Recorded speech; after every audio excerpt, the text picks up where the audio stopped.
Continuamos en la UNED y estamos en el grado de Antropología Social y Cultural. Y estamos hablando de ecología y procesos culturales. Hablemos de materialismo cultural. Ross ha cuestionado la antropología de orientación idealista, el estructuralismo, la exonemántica y la antropología simbólica. Esta última destaca que las pautas culturales no se pueden explicar en términos de algo que se pueda objetivar, como ventajas biológicas, ecológicas y económicas, sino que cada cultura es objetivamente enigmática, pero intrínsecamente significativa. La lógica idealista pone de manifiesto la capacidad de simbolización o la capacidad creativa de la mente humana, imponiendo significados arbitrarios a la realidad empírica. Por contraposición, el materialismo cultural insiste en que la cultura y la vida humana no se pueden disociar de las presiones materiales externas o de los procesos de producción y reproducción en un entorno espacial y temporal específico.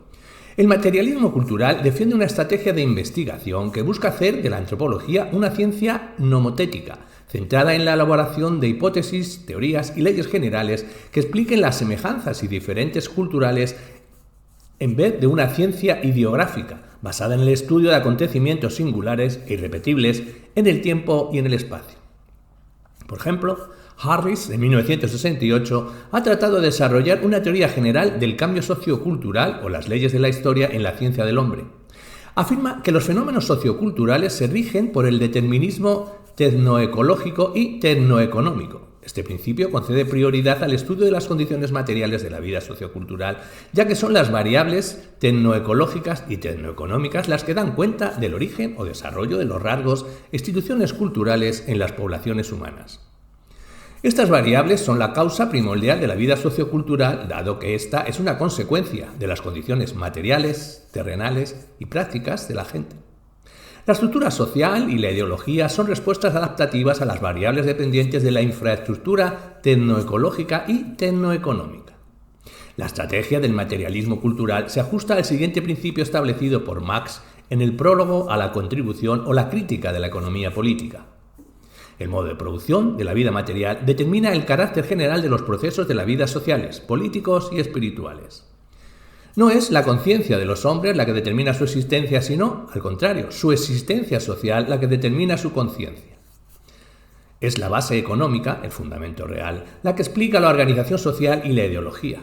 Sin embargo, Harris rehúsa la dialéctica hegeliana, el mono hegeliano, asumida por Marx en el análisis de las oposiciones o contradicciones internas de la evolución sociocultural y del capitalismo.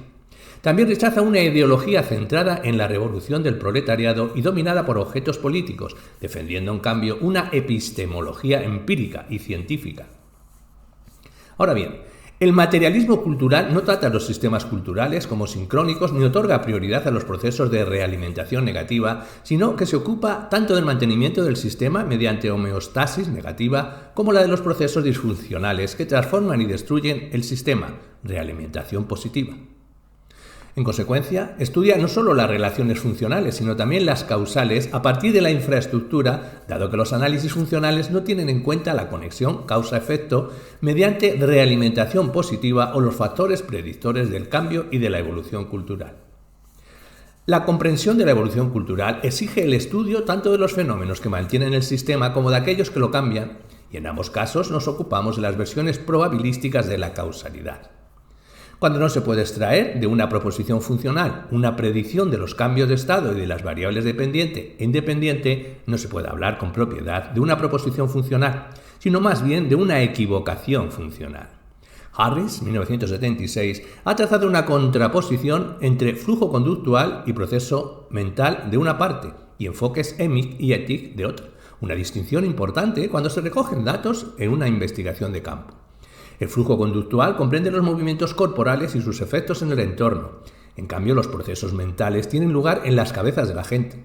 Abarcan ideas, pensamientos, creencias, sentimientos, emociones.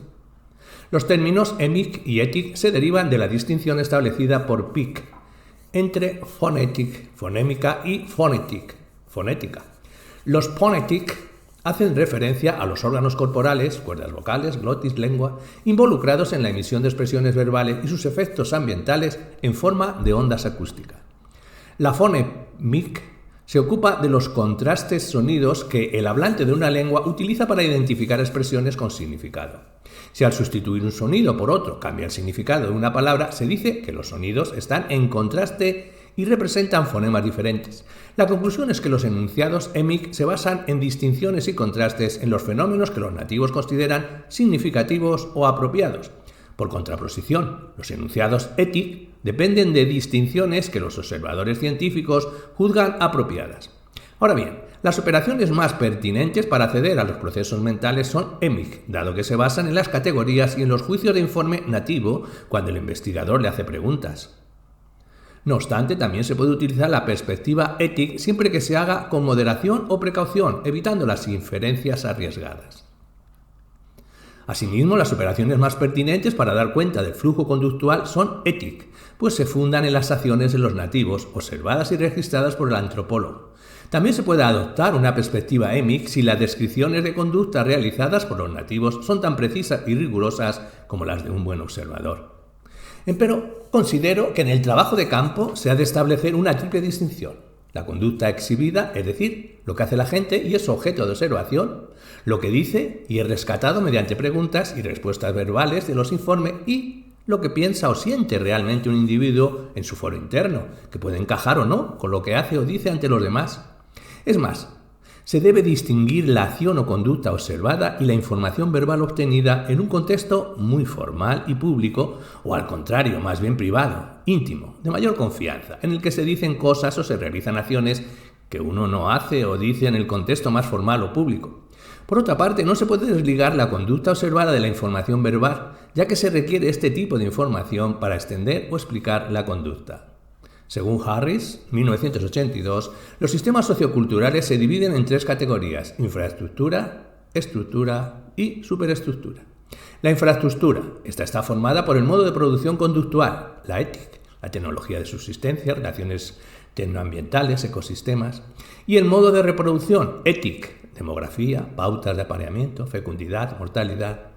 La estructura está constituida por la economía doméstica conductual, ETIC, estructura familiar, división del trabajo doméstico, socialización, disciplina, y la economía política conductual, ETIC, organización política, clases, guerra, control, policíaco, militar.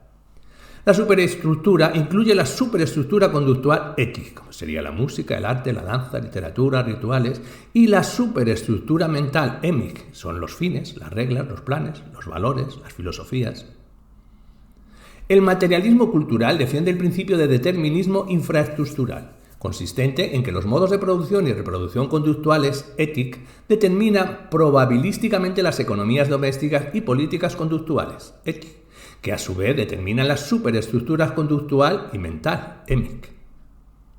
El materialismo cultural afirma la prioridad estratégica de los procesos y condiciones ETIC y conductuales sobre los de índole EMIC y mental, y de los procesos y condiciones infraestructurales sobre los estructurales y superestructurales. La infraestructura conductual, ETIC, es pues el factor causal primario y determinante. Si no se logra descubrir o bien se descarta este factor, se asigna la primacía causal a las variables estructurales, y si éstas no son identificadas o son rehusadas, se recurre a la superestructura conductual, ETIC, y en última instancia a la superestructura mental, la EMIC. No obstante, Harris admite la posibilidad de que los componentes EMIC, mentales, superestructurales y estructurales, dispongan de cierto grado de autonomía respecto de la infraestructura conductual ETIC. Bajo esta perspectiva teórica, se han realizado estudios que tratan de explicar enigmas culturales como los tabúes alimenticios, que aparentemente no responden a consideraciones pragmáticas, utilitarias o materiales, sino que dependen de creencias y valores arbitrarios y racionales.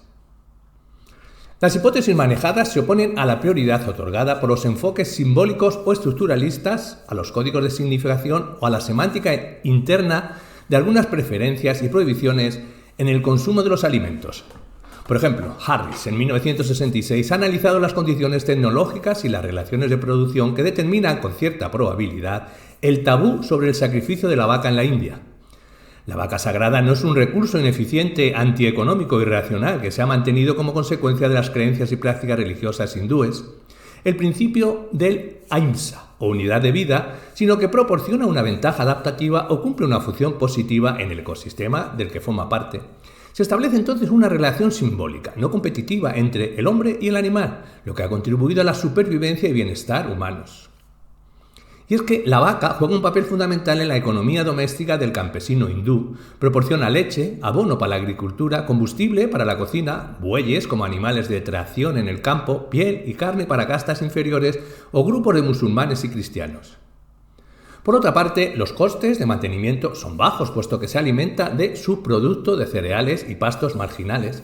Además, el tabú del sacrificio desalienta el desarrollo de una industria productora de carne de vacuno que sería un convertidor ineficiente de la energía almacenada en los vegetales en alimento para el hombre.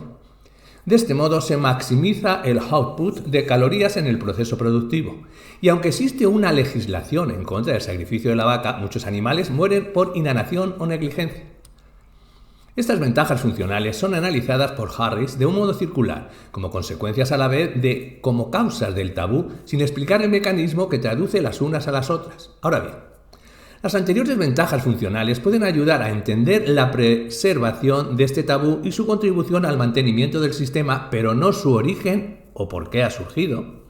De la función no se puede deducir la causa, salvo que se demuestre que la función solo se consigue con la dicha práctica cultural y no con otra. De ahí que Bennett haya caracterizado este estudio como una reificación funcionalista clásica y que Harris haya rehusado la acusación de que la India estuviera viviendo en el mejor de todos los mundos posibles, así como el calificativo de funcionalismo panglosiano, declarándose inocente de tal barbaridad. En un artículo de confrontación con la tesis de Harris Heston, 1971, manifiesta que la creencia religiosa en la vaca como animal sagrado es la variable que da cuenta de un excedente de 30 millones de vacas en la India que han de ser sacrificadas o exportadas a otros países. El complejo de la vaca implica una asignación ineficiente de recursos con usos alternativos, lo que provoca efectos negativos disfuncionales o desequilibrios entre el hombre, el ganado y el entorno. Harner, en 1977, ha relacionado el sacrificio ritual de humanos entre los aztecas con la creciente presión demográfica en un periodo de ausencia de herbívoros domesticados y de disminución de la caza de animales salvajes en el Valle de México, un área de circunscripción ambiental. El sacrificio ritual y el consumo de los prisioneros de guerra tenían su origen en que proporcionaban los aminoácidos esenciales y las grasas a la clase dirigente en periodos críticos de escasez de alimentos. Dado que su consumo se reserva a la clase dirigente, el canibalismo afianzó la maquinaria de guerra azteca entre las clases inferiores que ansiaban este tipo de recompensas. No obstante, los datos que maneja Harner son fragmentarios y simples, en línea con la tesis que respalda. En contra de esta hipótesis, Ortiz de Montellano, en el 1978, ha calculado que la aportación del canibalismo como fuente de proteínas a la dieta azteca no era significativa. Los aztecas disponían y consumían una gran variedad de animales e insectos, además de frutas y vegetales como maíz, judías, amaranto y salvia, cultivados en los chinampas o traídos como tributo por los pueblos conquistados. El autor apunta que el sacrificio humano y el canibalismo azteca se pueden atribuir más bien a motivaciones y creencias religiosas. Harris, en 1989, ha salido en defensa de la tesis de Harner, matizando que el motor del canibalismo entre los aztecas y otros grupos humanos no ha sido la escasez de proteínas o una insuficiencia alimenticia, sino que el canibalismo era un subproducto de la guerra, es decir, no se iba a la guerra para consumir carne humana, sino que una vez emprendida la guerra y amortizados sus costes, se obtenía mayores beneficios si se devoraba al enemigo, además de matarle. Se puede formular entonces la pregunta de por qué o para qué se iba a la guerra. Ross, en el 1978, ha examinado las prohibiciones sobre la captura y consumo de animales de gran tamaño como el tapir y el venado, y de tamaño medio como el oso hormiguero y el perezoso, así como las preferencias por los pequeños roedores y aves entre los jíbaros achuara del Amazonas. Estos tabúes alimenticios son pautas adaptativas a un entorno ecológico cambiante. Diversos factores infraestructurales o fuerza productiva definen las presiones selectivas básicas que conducen a un ajuste humano al entorno. La variación en la productividad de los recursos ambientales y la relación beneficio-costes asociadas a la pauta de explotación de los mismos afecta a la obtención de proteínas, a la densidad demográfica, a la práctica de la pesca, al tamaño de los asentamientos humanos, al grado de movilidad de las comunidades, a la tecnología de caza y a la guerra, los cuales explican causalmente los anteriores tabús. Ross, en el 1980, ha criticado el modelo estructuralista utilizado por Salins para dar cuenta del consumo de carne en Estados Unidos. Este último había puesto de manifiesto que los hábitos alimenticios de los estadounidenses respondían a una razón cultural o simbólica que no tenía en cuenta las circunstancias materiales concretas e históricas, sino los valores significativos, intrínsecos y arbitrarios asignados a los componentes físicos. Salins argumentaba que la explotación del entorno norteamericano, el modo de relación con el paisaje, depende de un modelo de comida que incluye como elemento central la carne, con el apoyo periférico de hidratos de carbono y vegetales. En tanto, la posición central de la carne, que es también una noción de su fuerza, evoca el polo masculino de un código sexual de los alimentos que debe remontarse a la identificación indoeuropea del ganado vacuno o de la riqueza incrementable con la virilidad. El carácter indispensable de la carne como fuerza y del filete como el compendio de comidas viriles sigue siendo una condición básica de la dieta norteamericana. Las consecuencias de esta lógica simbólica se extienden desde la adaptación agrícola hasta el comercio internacional y las relaciones políticas mundiales.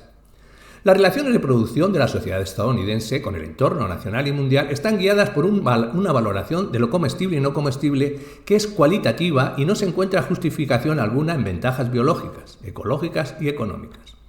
Esta tesis enlaza con el planteamiento de Levi Strauss, quien sostenía que cuando analizaba el totemismo, que las especies naturales no son elegidas como símbolos totémicos por razones utilitarias o económicas, por ejemplo, por ser buenas para comer, sino por ser buenas para pensar, son pues las estructuras subyacentes del pensamiento y de la mente humana las que dan cuenta de la pragmática y las que hacen que los alimentos sean o no comestibles. Esta lógica simbólica se basa en unas relaciones significativas que dan lugar a la división de los animales domésticos en dos clases: los comestibles, el cerdo y la vaca, frente a los no comestibles, el caballo y el perro. Además, dentro de cada clase se establecen categorías de alimentos más preferidos, la vaca frente a los menos preferidos, el cerdo, y categorías de tabú más rigurosas, el perro frente a la menos rigurosa, el caballo. Según Salins, el sistema de alimentos está modulado por un principio de metonimia, de modo que, tomado como un todo, constituye una metáfora sostenida sobre el canibalismo. Salins defendía como fundamento de la prohibición el principio de que el carácter comestible de los alimentos está inversamente relacionado con la humanidad. Esta serie de alimentos se diferencia por la participación de los animales como sujeto u objeto en compañía de los hombres. Así, mientras el perro y el caballo participan como sujetos en la sociedad estadounidense, aunque el perro lo hace como pariente y el caballo como siervo, el cerdo y la vaca son objetos para los sujetos humanos y, por tanto, destinados al consumo humano. Por contraposición, Ross ha subrayado que la pauta de consumo de la carne de cerdo y de vaca responde a factores ecológicos, demográficos, económicos e históricos. Por ejemplo, el cerdo ha sido el animal de mayor consumo en Estados Unidos hasta 1870. La cría del cerdo tiene lugar en áreas de concentración demográfica alta y baja, criado con desechos agrícolas y humanos y con cereales como el maíz. La carne de cerdo curada, ahumada o adobada era consumida por los campesinos a lo largo del año. Además, la manteca de cerdo se utilizaba en el alumbrado y como lubricante. Las carreteras y canales de navegación, el ferrocarril y el transporte impulsaron el desarrollo de la cría y envasado de la carne de cerdo en la región de Ohio. A partir de 1870 se intensifica la cría de vacas en las grandes llanuras. El ferrocarril, la refrigeración de los alimentos y la inversión de capital nacional y extranjero favorecen la distribución de la carne de vaca en los mercados nacionales y mundiales. Asimismo, se comercializan distintos derivados de la vaca, como la piel. Chicago se convertirá en el principal centro de envasado de carne de vacuno. Y es a finales del siglo XX cuando se deterioran las condiciones que han favorecido la industria de la carne de vaca debido al incremento de los precios, la contracción de las praderas y el agotamiento de los pastos, el engorde de las vacas con maíz, el aumento de los precios del petróleo y de los costes de producción, la concentración e integración vertical de empresas cárnicas que operan como oligopolios. En la década de 1970, el ciudadano estadounidense deja de consumir la carne de vaca en favor de alternativas más baratas como la del cerdo. Si bien es cierto que los alimentos animales o vegetales o un objeto pueden adquirir significados simbólicos, el problema consiste en averiguar las condiciones o los factores culturales de fondo históricos, ecológicos, económicos, políticos y sociales, que dan lugar a que un determinado artículo represente o se asocie simbólicamente con un significado en vez de con otros en una sociedad determinada. Por ejemplo, la ropa de color negro puede significar luto y tristeza en una sociedad y alegría y pureza en otra. Ahora bien, Se pueden desvelar los distintos factores culturales que han favorecido esta relación entre el color negro y sus distintos significados. Por ejemplo, Snyder, 1978, ha analizado los procesos históricos, económicos y políticos ligados al uso y significado del color negro empleado en los tejidos y prendas de vestir manufacturados en la Europa occidental desde la Edad Media hasta la época moderna. Harris, en 1989, ha destacado que las preferencias y la aversión de los grupos humanos hacia determinados alimentos, carne de caballo, de vaca, de cerdo, leche, bichos, no son un reflejo o producto de la fantasía y del capricho de la mente humana, de la irracionalidad arbitraria o de la exuberante imaginación del hombre. Invirtiendo el argumento de Levi-Strauss, Harris defiende que los alimentos son buenos o malos para pensar en la medida en que son buenos o malos para comer, o bien porque antes satisfacen las necesidades nutritivas del hombre. Harris y Ross, en 1991, han examinado el modo de reproducción en sociedades preindustriales y en desarrollo, consistente en prácticas culturales que afectan a las tasas de fecundidad y mortalidad de una población. Los autores establecen relaciones generales y amplias entre pautas de regulación demográfica, como aborto, infanticidio femenino, matrimonio, prolongación de la lactancia y procesos culturales como aparición del Estado, expansión del capitalismo y del colonialismo y desarrollo de unidades agrícolas sedentarias, socialmente estratificadas en distintos periodos de la evolución humana. Otro estudio ha destacado que la guerra es la causa del complejo de supremacía masculina en las bandas y aldeas de nivel preestatal.